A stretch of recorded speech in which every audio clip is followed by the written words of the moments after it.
California, here we come. San Francisco, to be exact, has become the first major U.S. city. Now, I said it's the first major U.S. city. I wonder if there's been any minor U.S. cities that's done this, seriously.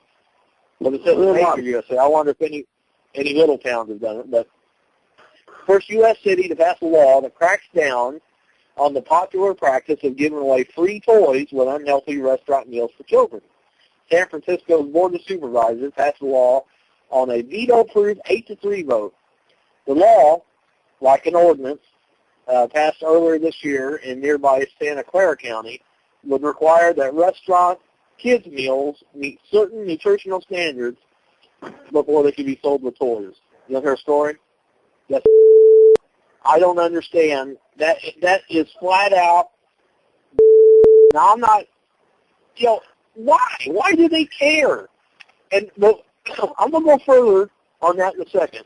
But the story I just read today, John, is throwing a big old brouhaha, and I said the word brouhaha, just so you know, over the new Barbie doll they have coming out. It's a Barbie doll video Barbie, and inside her little necklace, there's a video camera. And on the back of the Barbie, there's a little monitor, and they're encouraging kids to record themselves playing, and then they can watch it back on the back of the Barbie, kind of like a little kid's video camera. But you can also hook it in to the computer and download it to the computer and then, edit it or whatever, And they're throwing a big old fit. Oh, yeah, well, pedophiles are just waiting on that. That's a pedophile's dream come true. And I'm like, would you shut the up? What does that have to do with anything? You know what I'm saying? What does that have to, how the hell does that have anything to do with a pedophile? It's a Barbie doll with a camcorder. And I know I'm not supposed to say that word on the air, but it really made me mad, and I apologize for anybody listening. But I don't understand why how they come out. I don't understand how they come up with the idea that it's a pedophile's dream come true. So are any kind of a video camera. They're going to ban any kind of a video camera or ban cameras? Or how about surveillance cameras inside a Walmart? Because, the head of security could be a pervert. Maybe he's watching little kids, too. I mean, it's ignorant.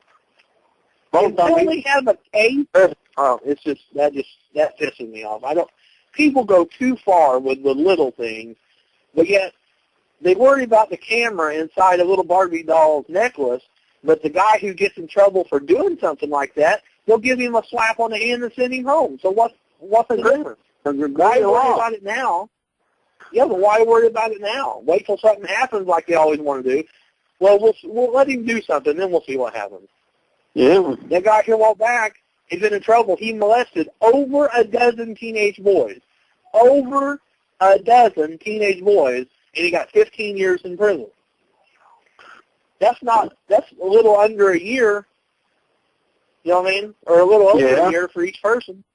That's not right. And then after 15 years, state of Illinois, all the counselors, the prison officials, and everybody said, look, this guy is a nut job. He's going to do it again. He's not stable. We don't need to let him go. And the state of Illinois judges said, well, no, he served his time.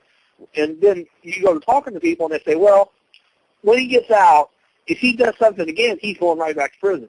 Well, who the hell wants their kid to be the next victim? You know what I'm saying? It's but you know what? Psychiatrist. But damn it, we keep revoting these same damn judges back in. By God, we didn't just retain any of them then during the election. Every damn one of them got back in. By God, I didn't vote to retain them.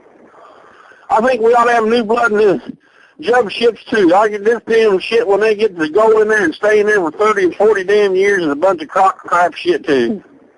By God. Seems like they get in there once they become a judge and get rid of their damn butts.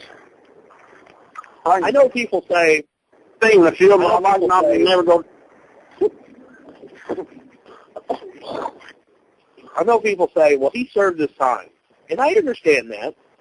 You can't understand. But I think the cop, you can't blame the cop for arresting somebody 19 times because it ain't the cop's fault. He's doing his job. He's arresting them when they're breaking the law. The problem is he should have been put in prison on a offense. He should have been stuck in there 15 to 20 years. Another problem is it goes back to money. We got so many damn people in jail and prison at this time. We can't afford them. We can't afford to give them longer sentences and shit. They get 4 or 5 years and maybe months, they put them back out here. Within 2 to 3 months, they roll the parole and they're back in there again.